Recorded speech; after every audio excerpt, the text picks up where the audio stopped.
आज हम हरिवंश राय बच्चन जी के द्वारा लिखे गए पथ की पहचान शीर्षक को पढ़ेंगे, जिसमें कवि ने सफल जीवन के निर्वहन के लिए धैर्य और साहस के साथ ही अग्रसर होने के लिए प्रेरित किया है। चलिए शुरू करते हैं। पूर्व चलने के बटोही बाट की पहचान कर ले। कवि क्या कहते हैं कि हमारे जीवन में जो हमारे जीवन पथ की कहानी है, उस पथ की कहानी के लिए, अपने जीवन पथ पर आगे बढ़ने के लिए हमें स्वयं ही इसे बनाना होगा। अपने पथ की पहचान, अपने जीवन का लक्ष्य हमें स्वयं ही निर्धारित करना होगा। किसी दूसरे के कहे के अनुसार अपने जीवन के लक्ष्य को निर्धारित नहीं कर सकते हैं।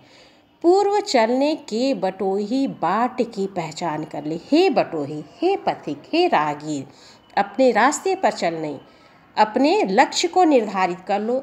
तभी अपने लक्ष्य को निर्धारित कर लो। उस लक्ष्य को निर्धारित करने में कभी दूसरे की मदद, कभी दूसरे के कहे हुए के अनुसार हमारा लक्ष्य का निर्धारण नहीं हो सकता। क्या कहते हैं? पुस्तकों में है नहीं छापी गई इसकी कहानी। क्या कहते हैं कि यह जो जीवन पथ है, इस जीवन पथ की कहानी पुस्तकों में लिखी नहीं होती है, वह हमें स्वयं ही निर्धारित करनी पड़ती है। हाल इसका ज्ञात होता है न औरों की ज़बानी। और क्या कहते हैं? यह जो जीवन पथ है, यह दूसरे लोगों के कथन के अनुसार भी निर्धारित नहीं हो सकता है, इसे हमें स्वयं ही निर्धारित करना होता है।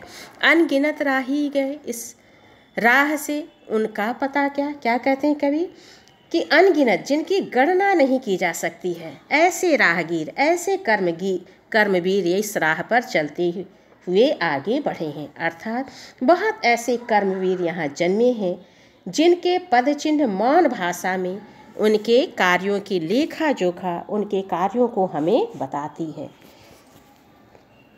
पर गए कुछ लोग इस पर छोड़ पैरों की निशानी, वो क्या? पद चिन्ह है।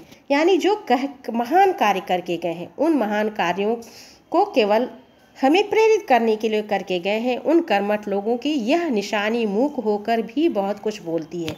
वह जो कर्मवीर हैं, वह जो कर्मठ महापुरुष हैं, उन महापुरुषों ने कार्य करने के पहले सोचा और उनका जो यश है वह मूक होते हुए, उनके महान कार्य मूक होते भी, यानी बिना बोले भी हमें बहुत कुछ सिखाते हैं।